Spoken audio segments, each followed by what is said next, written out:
Welcome to the chalkboard, my fellow football nerds, for episode number 220 of Chalk Talk. I'm your host, Shane Haff. You can follow me on Twitter at ShaneHaffNFL. I'm joined by the best co-host in the game. You've heard him on the Saturday morning spread right here on the Eagles Pinpool Network. It is Mark Henry Jr. Give him a follow on Twitter at Mark Henry Jr. NFL. Mark, the playoffs are here. We are officially recapping Wildcard Weekend, a wild Wildcard Weekend, I might add. How are you doing today? Would you say it was super? Super Wildcard. Do you know that they took the super out? Okay, I didn't. Yeah, it would have been if not for last night's game. Last night's game was kind of a poor ending to what was otherwise, Sunday night's game was pretty bad too. It started really strong on Saturday. The first three games. Starting with the Eagles game, it kind of fizzled out, but the Eagles game was still close. And then the Sunday night game, Monday game, those were not very good. It's just, I'll never forgive the NFL for taking the super away from Super Wildcard Weekend. If it was Super Wildcard Weekend, maybe the Eagles would have thought it was the Super Bowl or something, and they show up, you can trick themselves. But alas, here we are talking about the Eagles out of here. But we're gonna try to talk about all the other stuff a little bit to couch that. Yeah, absolutely. Well, let's just take these games in order. We're gonna break down every game from Wildcard Weekend. Catch you guys up on all the action if you missed any of the games, give our thoughts on each team moving forward. So let's start Los Angeles Rams at Carolina Panthers. This is a game that the public did not think would be pretty. The Rams were favored by 10. They end up winning 34-31, and so it took a 7-play, 71-yard touchdown drive on a possession that began with less than 3 minutes remaining for the Rams to get out of this with a win. And so they were down late in the fourth quarter. And I think the game started the way everybody thought it would. The Rams jumped out to a 14 lead, but the Panthers battled back and took a fourth quarter lead. Part of that is Matthew Stafford injures his hand in the game, and after the injury, he was kind of scattershot as a passer for a while before he really locked back in at the end of the game. I think the biggest takeaway for me from the Rams moving forward is that special teams is going to cost this team a Super Bowl run. They had a fourth quarter punt block in this game that led to a Panthers touchdown on a short field. Obviously, Eagles fans remember the multiple blocked field goals in the game they played earlier this year. It's been a major ongoing issue for them. And so that's the thing I think to watch for the Rams moving forward. For the Panthers moving forward, this is a breakout game for Jalen Coker. He had 9 catches for 134 yards and a touchdown. And I think if you're a Panthers fan, you've got to be really happy with how this season ended. I know you lose Week 18, you lose Wildcard Weekend, but let's be honest.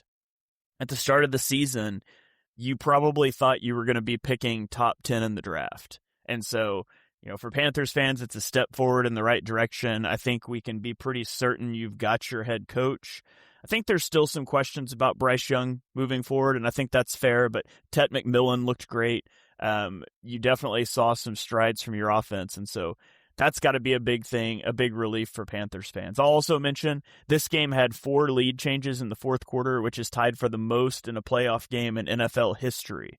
And the last time we saw that was 2018, Brady versus Mahomes. So wild game, great start to Wild Card Weekend. Mark, what were your thoughts on this one? The special teams are obviously a big factor. I'll kind of leave it where you left it. It's obviously a big problem, and it has been a big problem for the Rams all year. And I'll brush by, it's just the Rams offense is always going to be so dangerous when you have Puka and Devontae on both sides. I mean, Puka is one of the best players in the NFL, 10 catches for 111 yards and a touchdown. He had 18 targets in this game. And even though he wasn't that efficient with it, when you get 10 for 111 and a touchdown, you take it. I mean, that's how it works.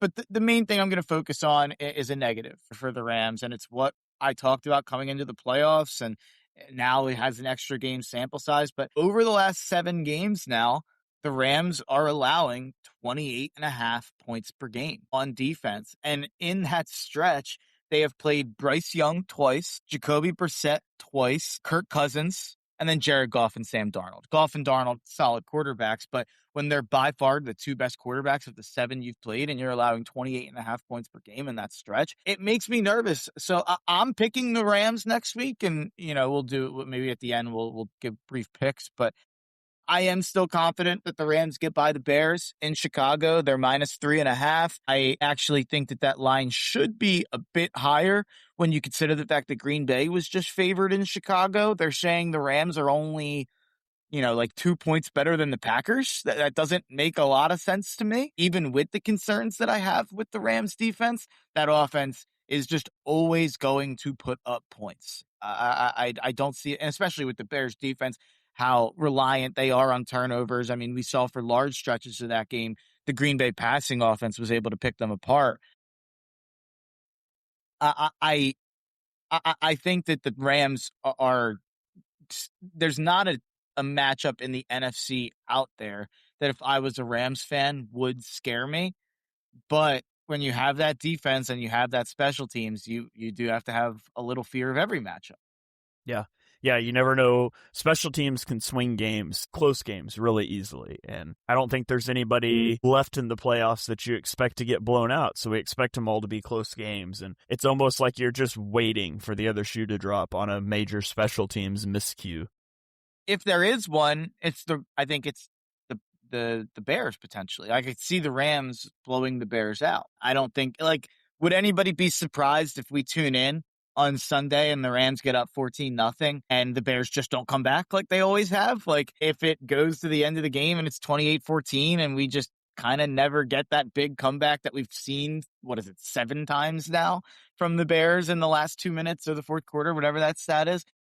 I don't think anybody would be surprised if the Rams put a hurting on the Bears, but it's only a 3.5 point spread. So maybe I'm overstating that a little bit. But on the Carolina side of things, the Bryce Young thing is fascinating. Well, one of the more fascinating quarterback conversations I think I can remember in recent years, because it really does feel like I don't really know what their ceiling is with Bryce Young. Like, they have to keep him probably, but you have to decide on the 5th-year option, right? Next year.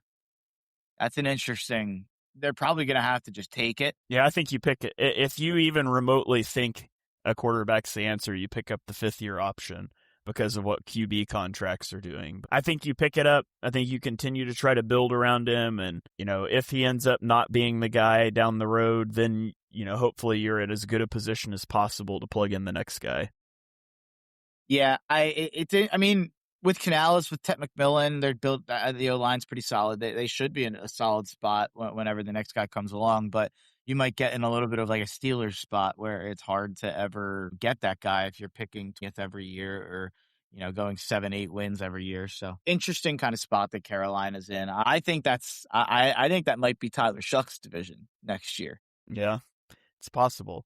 So, okay, let's go to Green Bay and Chicago. Chicago wins this game 31-27, but this game was the tale of two halves. The Packers led 21-3, and then they missed a field goal that would have made it 24-3. So it's 21-3 at halftime. They still have a 15-point lead going into the fourth quarter, and then they lose 31-27, giving up 4 straight scoring drives, while only scoring once themselves and missing another field goal and an extra point. So kicker costs them 7 points in a game they lose by 4. But it's not just the kicker. I think there's some very valid criticism of how LaFleur managed this game. The Packers had a huge lead, and they only ran the ball 3 times in the entire third quarter, while going 3 and out on 3 of their first 4 possessions at a halftime. And they elongated a game that they were winning, giving the Bears ample time to complete the comeback. Jordan Love throws 4 touchdowns, but he only completed 52% of his passes. On the Bears side of things, Ben Johnson was really aggressive early, and it just did not work out. He went for it 4 times on 4th down in the first half, and he converted only once. Of the 3 failures, 2 went against the analytical recommendations, and one of those 2 gave the Packers an easy scoring opportunity. They converted. So Johnson, I thought, was a little too aggressive. It didn't pay off early. It got him in a hole. From 6 minutes and 51 seconds left in the second quarter until there were 3 minutes left in the game, The Bears' win probability never got above 25%. It dropped all the way down to 3% at one point. They complete the comeback and win. The Bears now have 2 of the 8 most unlikely comeback wins of the season by win probability models, and they both came against the Packers. So that's kind of wild. Division rivalry there. Caleb Williams now has 7 fourth quarter comebacks this season, which is the most by any quarterback under the age of 25 in NFL history. And he finished with the most passing yards in a playoff debut at 361. Since Matthew Stafford in 2011. The cardiac Bears strike again, or you could say the Packers just blow it again, depending on which angle you want to take. But the Bears survive and move on to the divisional round. Thoughts on this one? Wild game. I mean, maybe the best Bears-Packers game of all time, given that it's only like the second playoff game they've ever played, or third, whatever that is. And Jordan Love gets them out in front, and you think it's over, and you think, oh, man, what a horrible way for this Bears season to end. They're such a good feel-good story with Ben Johnson and Caleb Williams, and obviously a team that's struggled on offense and in general for so long. And then you lose to your rival in your home stadium, and maybe you get your pants pulled down and embarrassed a little bit by that team. I can't think of a much worse way to punctuate what should be a special season, kind of regardless of what happens in the playoffs. And I think if the Bears came out in the wild card round and would have lost to the Eagles or the 49ers or the Rams or whoever they would have played besides the Packers, I think fans would have probably been able to be like, okay, we're still on the right track. But the Packers would have broken brains, I think, in Chicago. They would have erased all the progress that they made this year. So I think given the rivalry, given the hate that's there in Bears-Packers, that throw on 4th and 8 that Caleb Williams made to keep this game alive, down 11 points with whatever it is, 5 minutes to go in the fourth quarter before they go score and get the 2-point conversion. That's one of the most impressive and best throws I've ever seen in my life. Going the other way while being tackled against his body, kind of truly, I mean, that's the type of play that had us talking about Caleb Williams as a generational prospect and had us so sure that the Bears should move on from Justin Fields and that the Bears needed to do whatever it took to build around Caleb Williams. And, we wanted them to get rid of Eberflus 2 years ago, and we were rooting for the Ben Johnson hiring to happen. Like, he has a couple of those plays every fourth quarter, it seems, that just remind you that's why we thought he was so special. And there it was. Somebody needs to, so two teams need to do something. So the Panthers need to figure out how to bring Bryce Young out of a medically induced coma and tell him in week 1 it's November and the NFL has extended the season to 28 games. So he just plays November football the whole season. The Bears need to do the same thing with Caleb Williams and convince him that the first quarter is the fourth quarter and he can just play that way the whole game, because both of those guys whose their careers will be forever interlinked because of the trades that happen there. But Bryce Young gets stronger as the season goes along. Caleb Williams hits his final form in the fourth quarter. Caleb weirdly has a link to so many quarterbacks. It's like he has the link to Drake May and Jaden Daniels. Even if you want to say Bo Nix, you can throw that in there. He has the link to Bryce Young and even Justin Fields. He is, it's funny how many people he gets compared to. How many degrees of separation are you from Caleb Williams? Yeah, it's weird because he's only played for one team. You wouldn't think that. Obviously, he was the number 1 pick. Funny enough that is the case. But I will say, I do think there's a chance this is an emotional high that Chicago can't come back from. I think I know that they've done it all year long, but I do think that there's a chance, that comeback used all the juice that you need, and you need every possible bullet in the gun to beat the Rams, in my opinion, who DVOA still thinks are one of the best teams of all time, despite the struggles down the stretch. Carolina almost beating, they still think that they're a special team, even with the special teams and defense issues. I am skeptical, like I said in the Rams segment, in the Bears moving forward past this game. But I think if you're a Bears fan, no matter what happens in that Rams game, you have the biggest win you've ever had over the Packers. And you have an offseason to enjoy that. From the Packers standpoint, I know it's sexy right now to hate Matt LaFleur.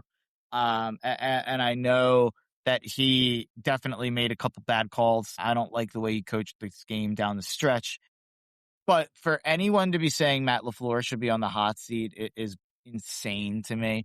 He's 76-40-1 over his 7 years coaching in Green Bay. I just think if we're falling over ourselves for Kevin Stefanski, and I like Kevin Stefanski, but Matt LaFleur is far better than Kevin Stefanski and far more interesting than Kevin Stefanski to me. And that goes same for Mike McDaniel, who I'm a defender of and think shouldn't have been fired, but also getting head coaching looks.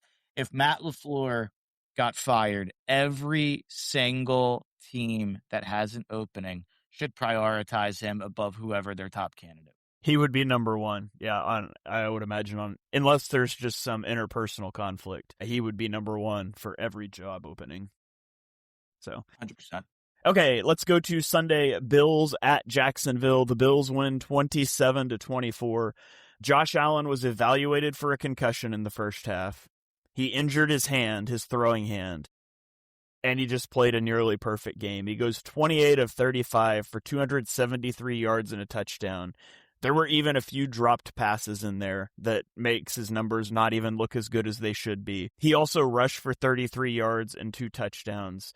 No throw was better than his 36-yard throw to Brandon Cooks off his back foot with a free runner in his face. Like, the cornerback had that covered, broke off on the underneath route because he didn't think that throw was possible, and I can't even blame him. It was a phenomenal throw. Josh Allen's superhuman at times, and he was awesome in this game. The Jags' run game worked great in this one. They averaged 6.7 yards per carry, but they kind of got away from the run. Like, when the run game is working so well against a team that has a bad run defense, and it's a one-score game for the entire game, I don't know how you only call 23 run plays. Trevor Lawrence throws 2 picks in this game. The first was a really bad read. The other was at the end of the game. It seals the game, and they were unlikely to score anyways, but it was a high ball that went off the receiver's hands to seal the game. And so Trevor Lawrence now has 7 interceptions in 3 career postseason games. Meanwhile, the Bills get their first road playoff win since 1992, which is a crazy stat. Hadn't heard that. Yeah, Mark, what's your takeaways from this one? I am so impressed by Buffalo. And when I say Buffalo, I mean Josh Allen. I mean, I am so impressed by Josh Allen. I picked Buffalo in this game, but I did not bet this game because I was so just confused about this game. I think Jacksonville is the better team on paper from, number 2 through 53 on the roster. Or the defense and the special teams. It's just everything but quarterback. And you saw that, play itself out. Not that Trevor was terrible in this game. He was up and down for sure in this game, whereas Josh was, nearly perfect, I'd say. I watched this game from for the first 3 quarters or the first 2.5 quarters in the parking lot at the Eagles Stadium, and walked in, saw like parts of the third, on my phone walking in, and then out the fourth quarter, got to our section, and I as soon as I got there, they put the game on the big screen, so we saw the fourth quarter. By the way, what do you think the rooting interest was in the link for the couple thousand people that were in their seats early? I thought this was interesting. Were they pulling for the Jags? Like 90% for Buffalo. Okay. I could see both ways. Like, I could see Eagles fans that kind of started to pull for the Jags when Doug Peterson went there, but I could also see Eagles fans being fed up with like the Trevor Lawrence hype comparative to like Jalen Hurts and just really liking Josh Allen. So I could see either way. I think that's a big part of it. I'm in a group chat I didn't even know this was a thing, but they always talk about how all Eagles fans hate Trevor Lawrence, and I was like, I didn't really even know that was like a thing. I knew about Herbert. Like, okay, there's always like the Herbert Hurts stuff that people bring up, and they're in the same draft and whatever. Anyway, my point being, I was surprised at how heavily everybody was rooting for Buffalo. I'm sure there was some gambling interest there, and people want to bet on Josh Allen, but I think it also just shows that Josh Allen's the face of the league. right now, and I think he's earned the right to be the face of the league. And I think I said this on the show last week, that Buffalo, this was the game that concerned me maybe more than any on the potential schedule for Buffalo. I think this might have been the toughest matchup because the Jags are so good at scheming the run game. And Liam Cohen has been so good as a play caller. But then the Jags got away from the run in this game. Like you mentioned, I was watching the fourth quarter just stunned that the Jags weren't giving the ball more to Travis Etienne. I'm doing quick math in my head. They had 14 carries for 118 yards for the two running backs, for Etienne and Tootin. Tootin had 4 carries for 51 yards. How do you not get the ball in his hands more? It was stunning to me the way that they were just calling pass after pass after pass down the stretch of this game and letting Trevor throw the game away. And this is a game that was never farther than they were never down more than, I guess they were down 6 at halftime, or down 6 right after halftime. Besides that, they were never down more than 3 the rest of the game. There's no reason they couldn't have been running the football more when it was so successful all game. And it's not like you mentioned, it's not like it was so successful and it wasn't something you should have planned on being successful. That's how you beat Buffalo. They can't stop the run. That's been the story all year. We've talked all year about how when Buffalo loses in the playoffs, it's going to be because someone gashes them on the run. And Jacksonville did it, but they didn't do it enough. It's unbelievable to me that they didn't run the ball. Yeah. Yeah, that was hard to believe, honestly. I got a comment here from Yako asking, is Trevor Lawrence the new Dalton line? I don't think so. No, I he's think got to be above it now. He's comfortably above the Dalton line. I'm not sure who that is. That'll be a fun topic for the offseason when we do our QB rankings. I'm not sure who the new Dalton line is, but Trevor Lawrence is well above that, I think. Well, I need a better, there's got to be a good name for it, but Bo might be. Yeah.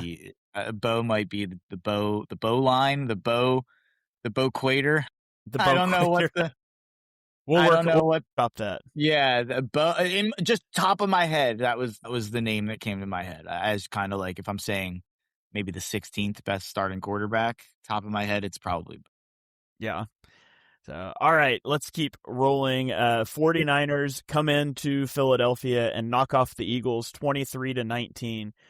We're not going to in-depth this game because there'll be other podcasts that do that. We typically don't even talk Eagles games, but there's so few games, we're going to mention it here. Typical Eagles game, honestly, the Eagles scored a touchdown on 2 of their first 3 possessions, and then they went 3 and out on 4 out of their next 5 possessions, with the only drive that wasn't a 3 and out being a field goal drive that started on the San Francisco 48-yard line because of an interception. Eagles offense just hilariously outmatched by a team with the worst pass rush in football and practice squad linebackers they signed and promoted this week for the playoffs. Just a damning indictment of Kevin Patullo, of Nick Sirianni, and of everything that they have done all season long. For the 49ers, they had no success running the ball early. Eagles played a lot of nickel personnel to their heavy sets and stopped the run just fine. I think a big game-changing moment for the defense is when Jordan Davis went down with an injury in the second half. The Eagles started having to play more base defense because the 49ers started having success running the ball, and that really opened things up. Brock Purdy was really good in this game, but he did not make the best throw in this game. That goes to Juwan Jennings on the trick play to Christian McCaffrey. Juwan Jennings became the only wide receiver in NFL history with more than one career playoff passing touchdown. So there's a good trivia question for you one of these days. So the 49ers will advance and move on. They do lose George Kittle to an Achilles injury. I have not seen that confirmed to be a tear, but it seemed pretty obvious watching that he tore his Achilles. So the shorthanded Niners do move on, but they sustain another injury as the injuries continue to mount, and now they will travel to Seattle in the second round of the playoffs. I don't even want to, like you mentioned, we barely even talk Eagles on here. There's so many podcasts on this channel and network that are going to deep dive into the offensive problems and, should Sirianni be fired? Who should they hire for offensive coordinator? And I'm sure at some point we will do some more offensive coordinator talk if it drags out and they don't hire someone the next week or two or whatever it is. I'm actually just going to bring up it's something that's not being talked about as much. And I'm not blaming the defense. I'm not blaming Vic Fangio. The offense is the problem. The offense is the why. People are focused on the right thing. I'm not saying they're not. I was stunned about the fact that the defense made 3rd and 10s look so easy for San Fran. It's just not something I saw on the sheet of possibilities. And the way that Ben Johnson tore apart our defense about a month and a half ago or whenever that was, Black Friday, and then the way Kyle Shanahan was able to pick us apart, 6 for 11 on 3rd down yesterday, and I think 4 of those on 3rd and 10s or more. I believe either 1 or 2 touchdowns on 3rd down. Again, I was in the stadium, so I'm a little bit iffier on the stats, I think, than I normally am. But it just 3rd and 10 became, it felt like 3rd and 4. Like, in a way that I can't, and I think that the stat that Sheil Kapadia had was it was the worst success rate that Vic Fangio's allowed as the Eagles head coach, or the Eagles head coach, as the Eagles defensive coordinator since he's been here in the last 2 years, was in the San Fran game. So all that talk about Fangio owning Shanahan, I think we learned that maybe things had changed in 7 years or 8 years, however long it had been since Shanahan had played him. And props to Shanahan because, I think a lot of people give him grief about not winning and, not having a Super Bowl and not, people just, I think Shanahan's the best coach in the league. And I think people don't want to put him in those conversations because they don't like him or because he, we've talked about it. He gets people in the doghouse. He has some interpersonal issues. I'm not saying that there's not issues, but when you see him tear apart a defense that has been so dominant that held Josh Allen to 12 points, 3 weeks ago, without George Kittle for half of it or however long it was that Kittle was out of it. Incredibly impressive. I mean, he's the coach of the year this year, in my opinion, and he backed that up even more so in the first game. And obviously, he pulled the pants down of Nick Sirianni and outcoached circles around Sirianni and Patullo in an overall standpoint. But from a Fangio standpoint, I did not think it would be that decisive of a victory for Kyle. Yeah. Fangio has gotten Shanahan quite a bit in the past. It's been in the distant past. I did not think it was the defense's best performance. However, one sack also. Yes, that's a big one. The pass rush was problematic. They didn't blitz as much as I thought they would, which would have been a changeup, but it's a changeup I called for that I thought they would make. Overall, though, defense played well enough to win. You would have liked for it to be better. And I mean, I said on Birds of the Round Table when we previewed this, I picked the Eagles to win, but I said that I think this team will go as far in the playoffs as the defense can take them. But the moment the offense has to score 21 points, it's over. And I was off by 3 because they would have needed 24, but they didn't get to 21 anyways. And there's so many. I mean, if I'm just doing like Eagles fan cope section here, Jake Elliott makes the extra point. You can kick a field goal at the end of the game, and we're talking about overtime. If the defense holds that Niners drive at the end of the game that goes 6 or 7 minutes of the clock to a field goal, maybe if they call that holding on, was it Nolan Smith coming off the edge on the touchdown? Yeah. Jalen Carter pancaked on that touchdown, by the way. Yeah. But they ran a stunt to get him open, and he ended up on the ground. Blatant hold on, though, on the edge of that. And I'm not going to do a whole ref thing, but the San Francisco 49ers having one penalty in the entire game was, I mean, and the one penalty they got flagged for was a bad call. It was. That's I remember at the time I was like, Jalen finally gets a call. It's a bad call, and everybody's complaining about it. Whatever, because there's been so many missed ones there. But yeah, not why the Eagles lost the game. The Eagles lost the game in October when they decided just to keep Kevin Patullo, and they deserved it. But it was so many disappointing sliding into the moments. season. Yeah. So many sliding door moments. And there were I did feel like the tackles, especially of San Fran, got away with a lot. Trent and the other tackle got away with a lot on whoever you want to say, Jalix, Nolan, whoever was coming off the edge. I felt like they were getting held, and there was nothing we could do about it. It's unbelievable that Quignon had the game. He had 2 interceptions. Obviously, gets burnt early in the game, but the 2 interceptions, you stop the run completely. Like, that run game was pathetic for San Fran, and you still lose. He There's a lot of Quinyon gave up 74 receiving yards on the opening drive, which is the third highest total for any game this season for him. And then the rest of the game, he gave up 0 receptions and had 2 picks, which is just wild. Yeah, he was awesome. Obviously, struggled on the first drive, but I thought that those were like, if you go back and watch them, they schemed it well. I mean, that's Kyle Shanahan opening drive stuff. Like they know what to do. So as for actually, let's do San Fran first. As for San Fran, do you know the line for next week? I would guess Seahawks minus 4.5. 7.5. My first thought was 6.5, and I was like, that feels high. I can see it. I mean, of course, they just played week 18 and it was a really good game, but now San Fran's down another offensive weapon. They don't have the pass rush, which is traditionally the way that you have just decimated Darnold. I think it's a good matchup for the Seahawks.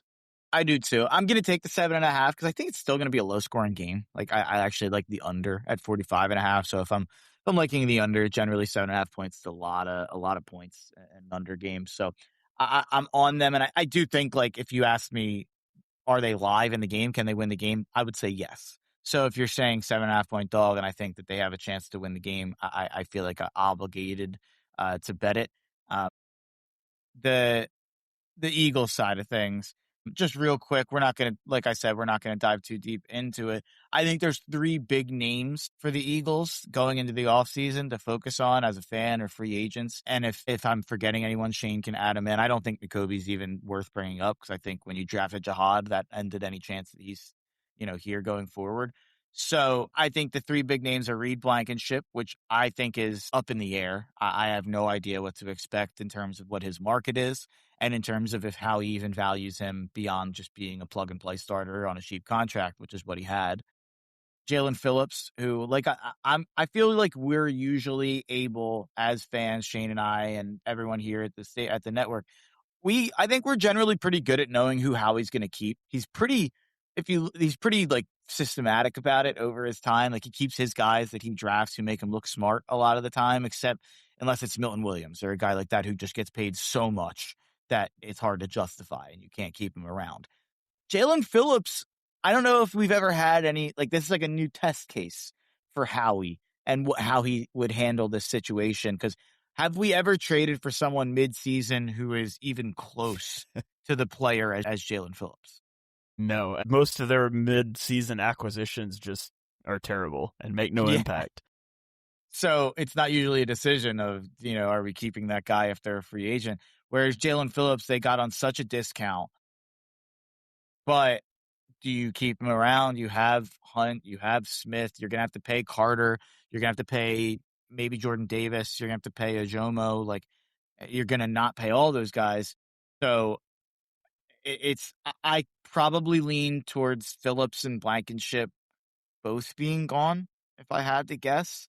And I would lean towards Goddard being here. Dallas Goedert's the third name. And that's my passion project this offseason, is basically just yelling at the Eagles to keep Dallas Goedert, because I don't think that there's a path to replacing him. I don't care how expensive it is. I don't care how long-term or short-term it is. You have to have Dallas Goedert on the roster next year. I think Blankenship's gone unless he takes a very low deal, which is possible. I think his play fell off this year, and so maybe he stays home. The hope is that he just doesn't have as much interest as he's hoping. Yeah, I would love for him to be around. I love having him out there, but you're not going to pay him $12 million a year. Jalen Phillips is a tough discussion because the Eagles' pass rush wasn't good all year, and a lot of that boils down to Jalen Carter, but they don't have a dominant edge rusher, and Phillips is the closest thing they have to that. And Phillips got pressures at a high rate, but he never converts pressures to sacks. Yeah, he does, flush the quarterback into other people sometimes, but there's probably concerns about his injuries and the general athleticism. Trading for that guy midseason is way different than giving him a long-term deal, so I'm not sure how the Eagles will approach that, but I would say unless he just loves Philly and is willing to play at a below market rate, I would imagine he can get more on the open market than the Eagles will give him to. Did you get a comp pick for him or no? I think so. Okay. Because I'm not positive. I'm not a comp pick guru, but I think you do. neither am I. I thought I remember people saying like, oh, well, when we traded for him, maybe we get a comp pick back and it's not even, a big deal that we traded the pick for him. So how he could be, if that's true, how he could be looking at it like that. And, it's not like he's losing anything in his mind, I guess, if that makes sense. Yeah. Let's see. I do think that the pressures are valuable, though. I think I've grown up. Yeah. There was a time in my life where I hated those types of players, and I'm like, just get the quarterback, get the sacks. But I do think Phillips does heat up the quarterback, obviously. Yeah. Okay. Yeah, I'm not 100% sure on that. I think he qualifies for a comp pick, but I could be totally wrong. So that's a little outside my wheelhouse. If you go look at any free agent list that's out there, he's top. Yeah. Yeah, I imagine he's going to have a bigger market than the Eagles will give him. But okay, let's move on to Sunday Night Football, and this is where the quality of the games goes down. But Chargers at New England. New England wins 16-3, and it was a slow start for Drake May. In the first half, he was 6 of 15 passing for 95 yards and an interception. He did rush for 52 yards, though, so he had that going for him. In the second half, he went 11 of 14 for 173 yards and a touchdown. He did get strip sacked once, but the Patriots recovered that, so it kind of limited the damage.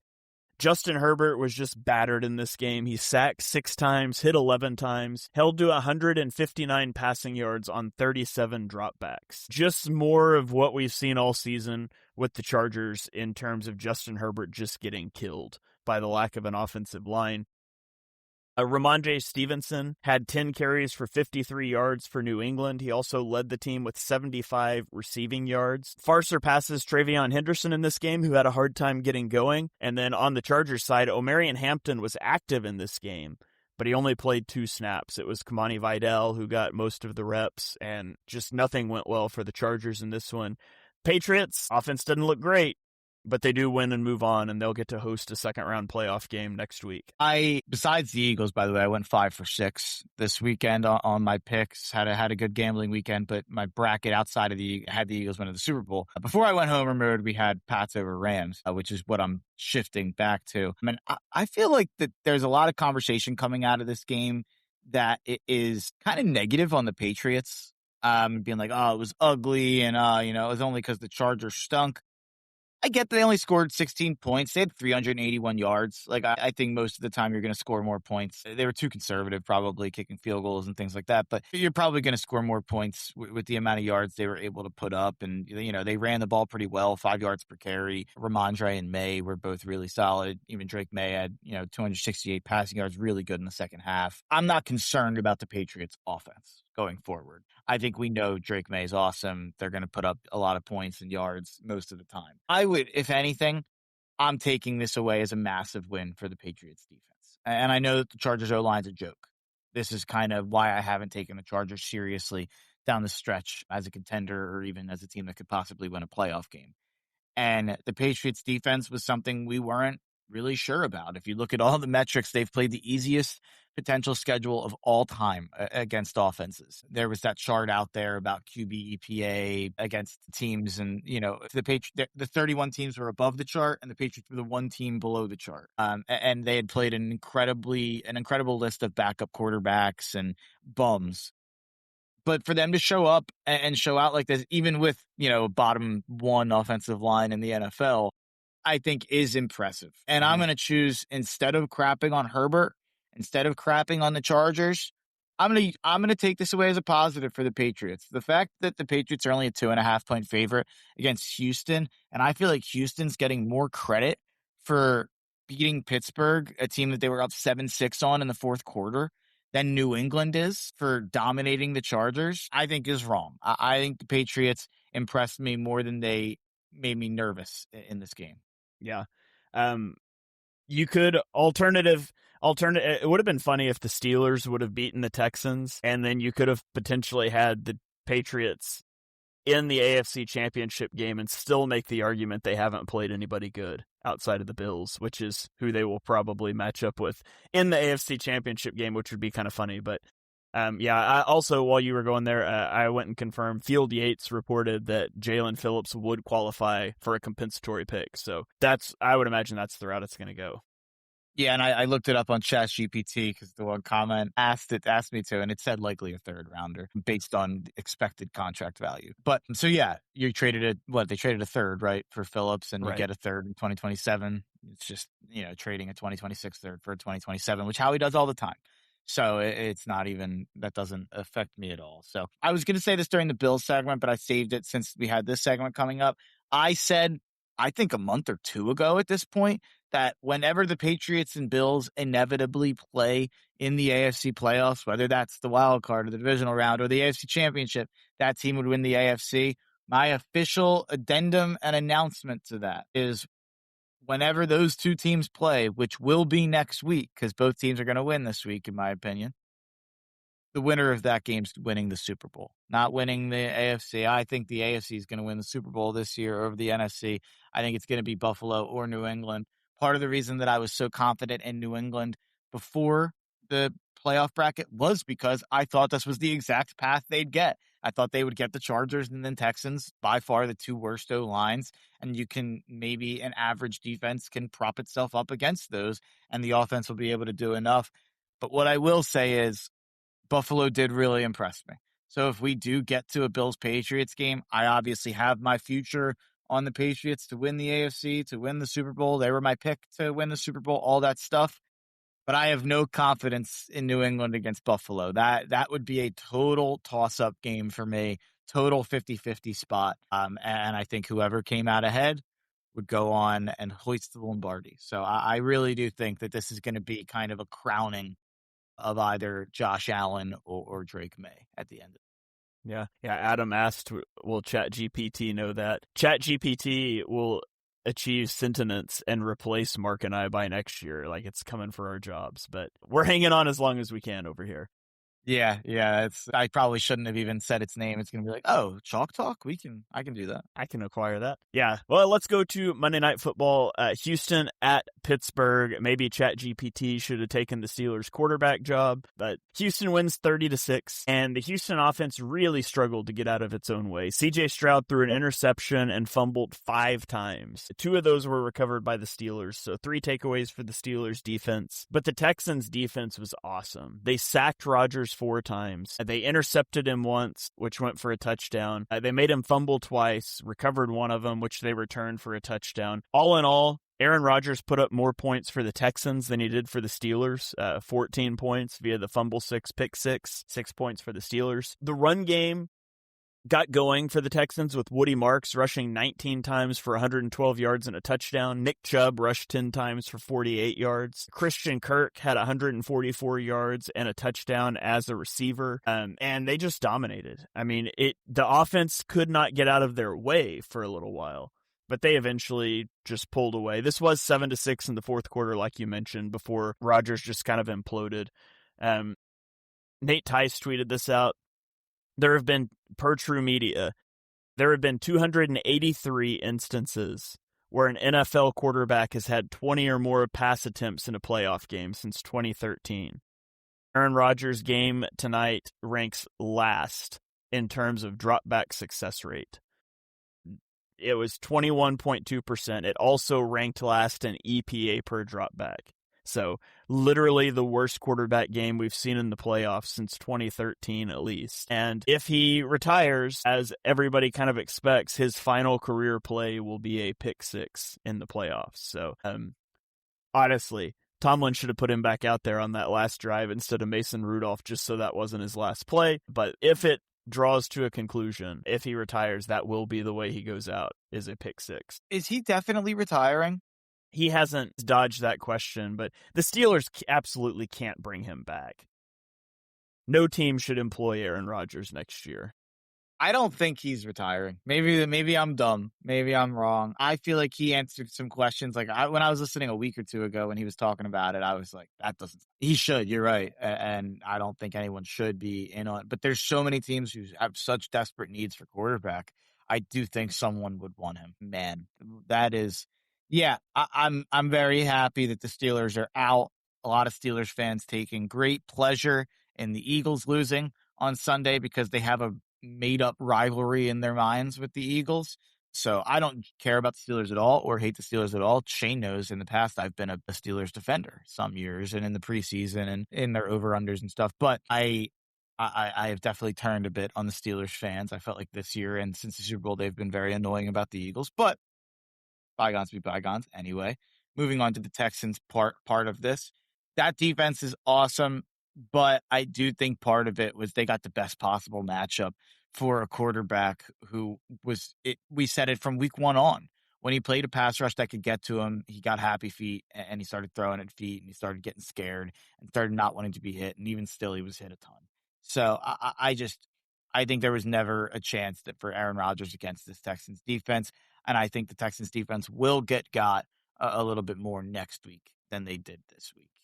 But how do you feel good about this Texans offense moving forward? I mean, didn't Stroud had 5 fumbles Yeah. in that game? He's the second quarterback of all time. Technically, some of those were like, at least one of those was a snap when he wasn't even looking at the center, and that still gets charted as a QB fumble. But yeah, there was a lot of I think the silver lining, if you're the Texans for this game, is that you did move the football. You got a running game going.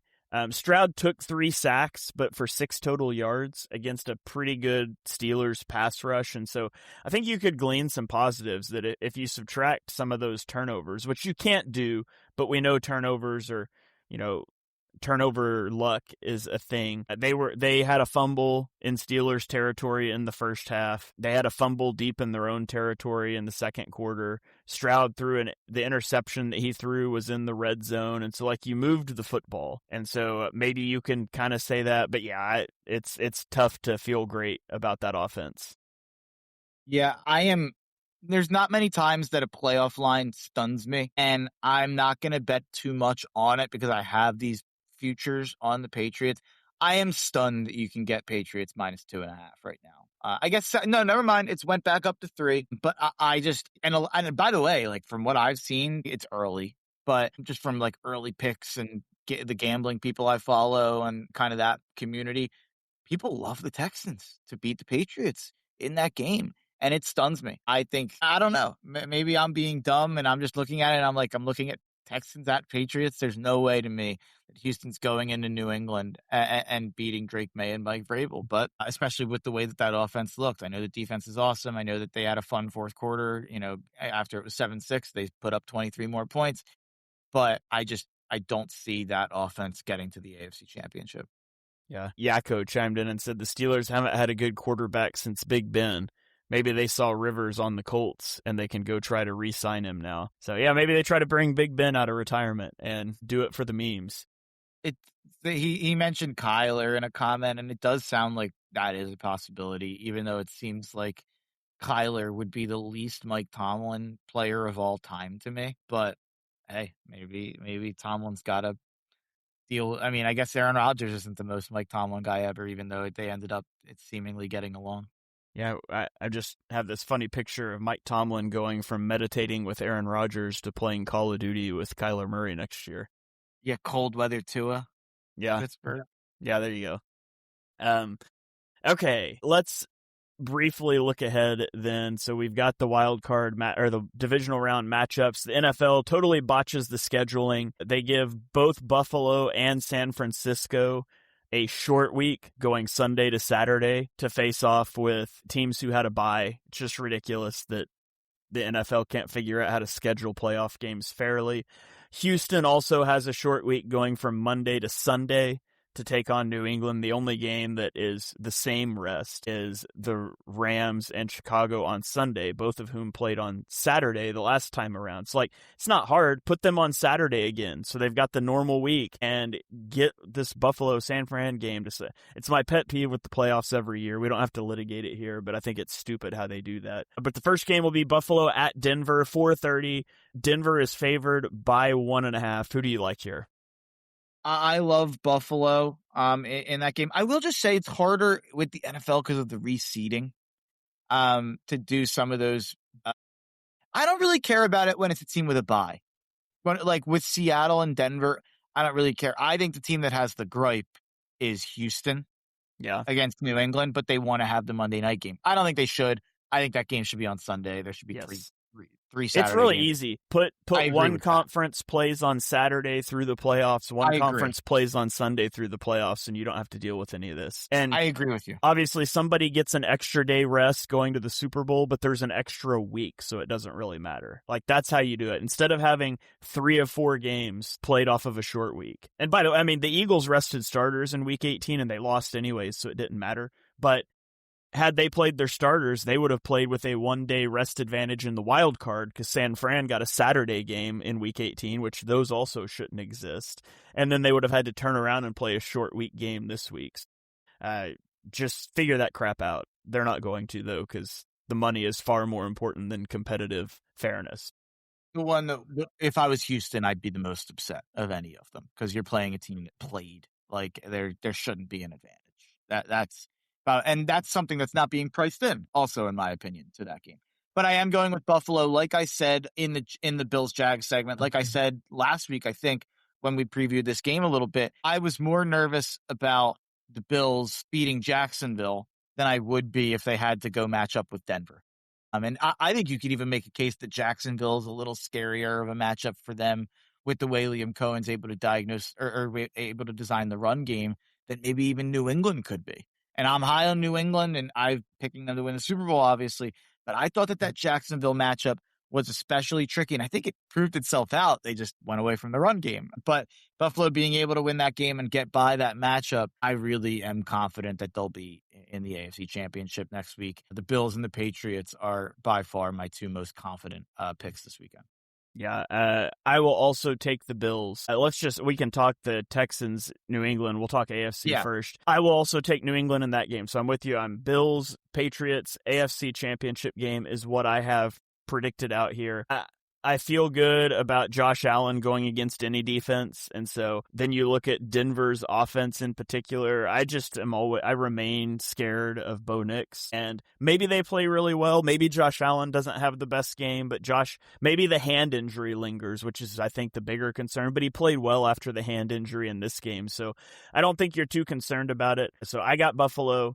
I've got New England. And again, maybe Houston's defense really gets after Drake May in this game, but I also have Bills, Patriots for the AFC Championship game. And I think Houston and Denver's defenses are very good. You can get them. Like, we've seen multiple teams get those defenses. And even Seattle, I mean, the Rams got that defense for 37 points. I think Seattle's on a different level than those 2 defenses, to me personally. Maybe I'm wrong. I don't know what the metrics say about that, to be honest. But I do like Buffalo to be able to put up points on them. And like you said about the Bo thing, if you had Denver with a good running game, like if you were able to kind of lean on the run game in Denver, I think it's a different conversation. But what, are they going to give RJ Harvey 20 carries? Like, I think you're going to have to throw a lot in this game if you're Denver. And this is the biggest reason that I've been confident in this matchup all along for Buffalo is that they can't run the ball, really. How you beat Buffalo is by running it right up their throat. And I don't think Denver can do it. They don't have the personnel to do it. Yeah. Okay, then on the NFC side, we've got San Fran at Seattle on Saturday. Seattle's favored by 7.5. I don't like that line, but I do like the Seahawks. I just have a hard time. Like we talked about earlier, the thing that gets Sam Darnold is pressure. 49ers have one of the lowest pressure rates in the NFL. And I mean, I know we just saw this be a close game and the Seahawks offense struggled, but I expect the Seahawks to win this game, especially now that George Kittle is done for the year. If Kittle was playing, I might feel a little differently, but I'll take the Seahawks and their defense in this one. Couple teams that like to settle for field goals and things. I think there's going to be a lot of settling for field goals. Give me 16-13 Seattle. I'm taking San Fran to cover the spread. I do think they can win the game, but I think it's going to be a lot of field goals, low scoring, and Seattle wins a close one. Maybe they have to go drive and win it at the end, or stop San Fran from driving to tie it or win it at the end. I think it's going to be down to the wire. All right, and then Los Angeles at Chicago, the Rams favored by 3.5. I like the Rams. I really like the Rams. Man, they've scared me the last couple weeks. And maybe they got that scare out of the way and they'll just come in and cruise. I think their offense is so talented. The questions are with the defense, like you mentioned, but I will go ahead and take the Rams in this one. I think they're more proven than the Bears, and eventually it feels like the Bears, like fourth quarter theatrics, have to run out. So give me the Rams. Yeah, I feel the exact same way. I covered it in our Bears segment, but I do think that was a little bit of an emotional Super Bowl for them. I do love Ben Johnson saying, I do not like the Packers. And when he was asked about Matt LaFleur, he wouldn't say he like. It is funny. He won't just do like he's a great coach and I respect him, but it's a rivalry. Like, he won't say any of that. He's like, I do not like them. Like, it is. I like it. If a Philly coach did that, I think we would love it. Shout out Ben Johnson. But I am going with the Rams. I love the over here. I think this is going to be points. I would guess like give me 38-28 here. Like, I think the Rams are kind of up the whole game and the Bears kind of keep it in range, but it can't really get the stops in order for this to be a win. All right. Well, there you have it, folks. We've got the same conference or championship matchups. We've got Rams traveling to Seattle. We've got Bills traveling to Patriots. Both would be divisional rematches, which would be kind of wild. This would be the third time we've had those matchups this year, but it would give us a lot of to talk about. So, Mark, do you have any final thoughts before we get out of here? I don't, nothing coming to my brain. Oh, here's what I'll say. This offseason, wide receivers are a premium, in my opinion. I feel like there's so many teams that I look at and think, man, that team needs a wide receiver. And go look at the free agency, wide receivers, not a lot of them. Alec Pierce might get like $80 million. I'm not joking. Like, the receivers are all going to get so much more than anybody's comfortable with what's going to happen. And I'll just tell you right now, I'm very, very early in my draft prep, going through some stuff, still kind of stacking things position by position a little bit. And I can't even, underwhelmed isn't even a word to tell you how I feel about this draft. I think it's the worst draft in the last decade. But having said that, I will have all of the top 5 consensus receivers: Carnell Tate, Mekhi Lemon, Jordan Tyson, Casey Concepcion, Denzel Boston, different order for whoever you're looking at. All 5 of those guys I will have, I think, in my top 15, maybe top 20 on my big board. My big thing this offseason will definitely be prioritizing wide receiver in this draft, partially because free agency is not so good, and partially because hard to find really good wide receivers. Just ask Lamar Jackson. Yeah. Darius Slayton got paid $12 million last offseason. Exactly. And there was more than that. I can't remember all the names, but you see each year now the wide receiver market is exploding. And I don't know if I guess we're seeing some guys get drafted high. I don't know if it's adjusted enough in the draft, I guess is what I'd say. We talk about this a lot, and you'll hear Shane and I talk about this with positions. And sometimes where guys get drafted is far ahead of where they get paid at a position. And sometimes where guys get paid at a position feels ahead of where guys are being drafted. And right now, I think we're in a period where wide receivers are being paid more fairly than I guess they're being drafted, if that makes sense. Like, I don't think they're being drafted high enough and valued high enough in the draft in a lot of cases. Yeah. Darius Slayton, by the way, paid $12 million.